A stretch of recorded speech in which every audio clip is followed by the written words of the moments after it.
ವರೆಗೂ ತಾವ ಬಂದ ಬಡಿತಾವ್. ಮೋಹನ ಕಲ ಬಡದಾಗ ಜನರಿಗೆ ಎಚ್ಚರಿಕೆ ಕೂಡ ಆಗೋದಿಲ್ಲ. ಕಾಮನ ಕಲ ಬಡದಾಗ ಜಗತ್ತ ಶೂನ್ಯಾಗಿ ಕಾಣುತ್ತೆ.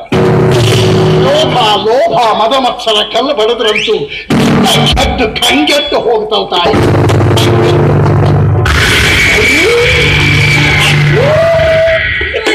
ಇದು ಯಾಕವ ಇನ್ನು ನಿನ್ನ ಕೊರಳಾಗೈತಿ ತಾಳಿ? ಕೊಳ್ಳಗೆ ಯಾಕೈತದು?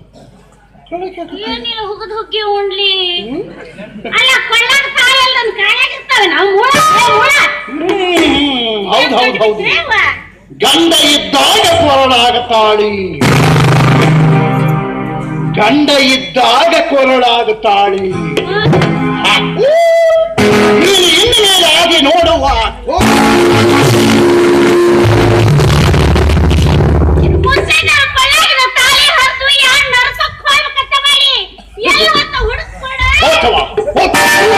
ದೂರ ಹೋಗಿ ಗೂಡು ಬಿಟ್ಟು ಹಾರಿ ಹೋದ ಹಕ್ಕಿ ಯಾವ ಹೊಳೆ ಬರುತ್ತವ?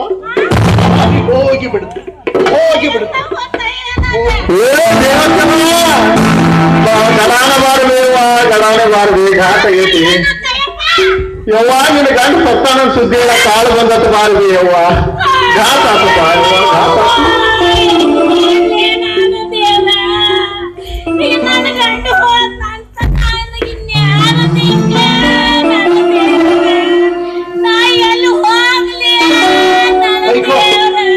ಚಂದ ಊರಾಗ ಯಾರ ಸತ್ರ ನಿನ್ನ ಕಲಿಬೇಕು ಹೊಯ್ಕೊಳ್ಳಾಕ.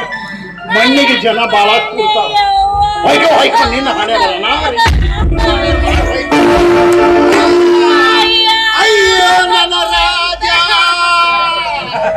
ನನ್ನ ಸಿಂಗಾರ ಓದೆಲ್ಲೋ. ನಿನಗೆ ಯಾರು ದಿಕ್ಕಿಲ್ಲ, ನಿನಗೆ ಯಾರು ಅಳವರಿಲ್ಲ. ನಾನಾದ್ರೂ ಅಳುತ್ತೇನೋ ನಿನ್ನ ಸಲುವಾಗಿ. ನೀ ಯಾಕುಂತು ಶುರು ಮಾಡಿ ಹೊಯ್ಕೊಳಕತ್ತಿ. ನನ್ನ ಗಂಡ ಹೋದ್ನಂತಯ್ಯಪ್ಪ, ಇನ್ ನನಗೆ ಯಾರು ಹೊಯ್ಕೊಳಕತ್ತೀನ. ಹಾಗಾದ್ರೆ ಇದು ಸತ್ತಲ್ಲ ಹುಳ, ಕುಂಬಾರ ಹುಳ. ಇದಕ್ಕೂ ಒಂದಿಟ್ಟು ಹೊಯ್ಕೋಬಾರವ್ವ.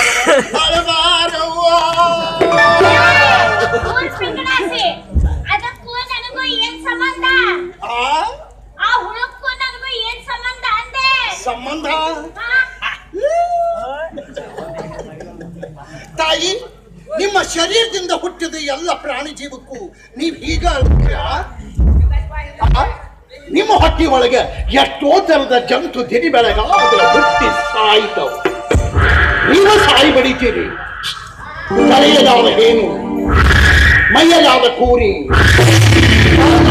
ಹುಡ, ಹೊಟ್ಟಿ ಒಳಗೆ ಎಷ್ಟೋ ತರದ ಜಂತು ಹುಟ್ಟಿ ಸಾಯ್ತವು. ನಿಮ್ಮ ಶರೀರದ ಸಂಬಂಧನ ಇವು ಸತ್ತಾಗಿ ನೀವು ಹೀಗ ಹೇಳ್ತೀರಿ. ಪಾಪಿ ಹುಳಕ್ಕೆ ಯಾರು ಹೇಳ್ಬೇಕವ? ಹೇಳವ, ಹೇಳ. ಹುಚ್ಚವ, ಹಳೆ ಹುಚ್ಚವ.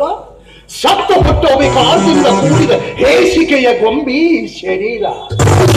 ಇದಕ್ಕೆ ಮೋಹಿಸಿ ನೀನು ಹೇಳ್ತೀಯ.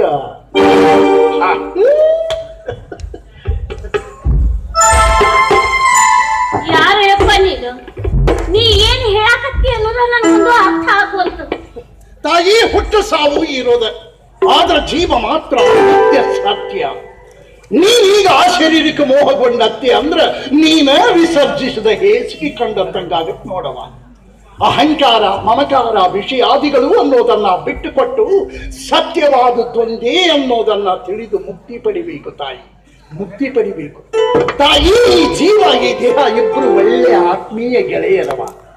ಇವರಿಬ್ಬರು ಒಂದಾಗಿ ತಂದೆ ತಾಯಿ ಅನ್ನೋರ ಹೊಟ್ಟೆಯಿಂದ ಭೂಮಿಗೆ ಬರ್ತಾರ. ಇದು ನೆಪ ಮಾತ್ರ. ಅಂಥ ಜೀವನಿಗಳೇನು ಪ್ರೀತಿ ಇರುವವರೆಗೂ ಕೂಡೇ ಇರ್ತಾರ.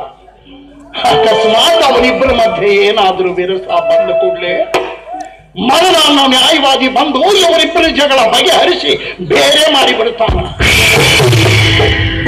ಜೀವ ದೇಹ ಬಿಟ್ಟು ಹೊಸ ಗೆಳೆಯ ಬಿಡುತ್ತ. ಅಲ್ಲ ತಾಯಿ, ಅವರಿಬ್ಬರಿಗೆ ಹೇಳ್ತಾನ ಅಲ್ಲಿ ಕೆಟ್ಟ ಮೂರನೇದವರಾದ ನಾವ್ಯಾಕವ 4 ಜನರು ಬ್ಯಾಸರಾಗಂಗ್ ಒಯ್ಕೋ ಅಂತ ಕುಂದಿರ್ಬೇಕು. ನಾವ್ಯಾಕೆ ಕಳ್ಬೇಕು? ಅದು ಭ್ರಮ ಅವ್ವ, ಭ್ರಮ. ಭ್ರಮ. ಯಪ್ಪ, ನನ್ನ ಗಂಡ ಸಾಯೋದನ್ನ ಮುನ್ಸೂಚನೆ ತೋರಿಸ್ಕೊಡೋ ಸಲುವಾಗಿ ನನ್ನ ಕೊಳ್ಳಾಗಿನ ತಾಳಿ ಹರಿದೀಯ. ನಾನು ಅದನ್ನು ತಿಳ್ಕೊಳ್ಳಿಲ್ಲ ತಂದೆ. ಹೌದು ಪಾಪ ಇನ್ನೂ ಸ್ವಲ್ಪ ದಿವಸ ಇರ್ಬೇಕಾಗಿತ್ತು ನಿನ್ನ ಕೊರಳಾಗಿ ತಾಳಿ. ಇರಬೇಕಾಗಿತ್ತು. ಇದಕ್ಕೆಲ್ಲ ಕಳಕ ಮಲ್ಯ ಅಂದ ಕೈವಾಡ. ನೀನೇನೋ ದ್ರೋಹ ಮಾಡಿರ್ಬೇಕು ಬಿಡವ, ಅದಕ್ಕೆ ಸಿಟ್ಟಿಗೆ ಅದು ಕೂತಾನವ. ಗುಡ್ಡದಾಗಿರೋ ಕಳಕಮಲ್ಲ, ಮಲ್ಲಿಗೆ ಅಂತ ಮಂಗಲಿಯ ಮಂಗಳ ಸೂತ್ರ ಕಿತ್ತಂಗ ನಿನ್ನ ಗುಡಿಯಾಗಿನ ಗಂಟಿನ ಕಿತ್ತು ಹೋಗಲಿ.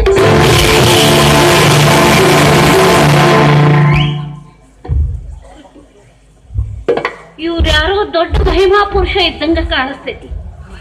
ಇವ್ರು ಹೇಳೋದೆಲ್ಲ ಖರೇನ ಆಗತ್ತೈತಿ. ಆಗ ಸತ್ತಿರೋ ನನ್ನ ಗಂಡಗ ಮಣ್ಣು ಹಾಕಿ ಮುಕ್ತಿದಾರಿ ಪಡಿತೀನಿ. ಮುಕ್ತಿದಾರಿ